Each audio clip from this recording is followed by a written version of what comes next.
Welcome to the Rim Break Rodeo. We hope this video helps. In this video, I will show you how to make delicious guacamole for tacos. First, let's gather our essential ingredients. You'll need ripe avocados, fresh lime juice, finely diced red onion, chopped cilantro, and a bit of jalapeno for a kick. Selecting the right avocados is key. Look for ones that are dark green and slightly soft when gently squeezed. These fresh components are the foundation for truly amazing guacamole. Now, let's get to the preparation. Carefully have your ripe avocados, remove the large pit, and scoop the creamy green flesh into a mixing bowl. Using a fork or a potato masher, gently mash the avocado to your preferred texture. Some like it smooth, others prefer a chunkier consistency.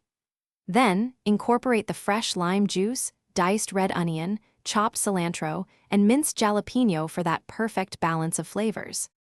The next crucial step is seasoning. Add a generous pinch of salt and a dash of black pepper to your guacamole mixture.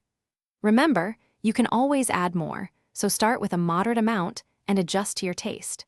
Gently stir everything together until all the ingredients are well combined and evenly distributed. For the best experience, serve your freshly made guacamole immediately with warm tacos or crispy tortilla chips. Here are a few extra tips for your guacamole.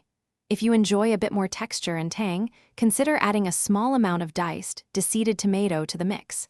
To keep your guacamole from browning, press plastic wrap directly onto the surface before refrigerating. This minimizes air exposure. Also, for a fresh car scent, check out Little Tree's Black Ice. You can find a link for that, along with other great deals, in the description below. Enjoy your delicious homemade guacamole. Thanks for watching. Consider subscribing if we helped you.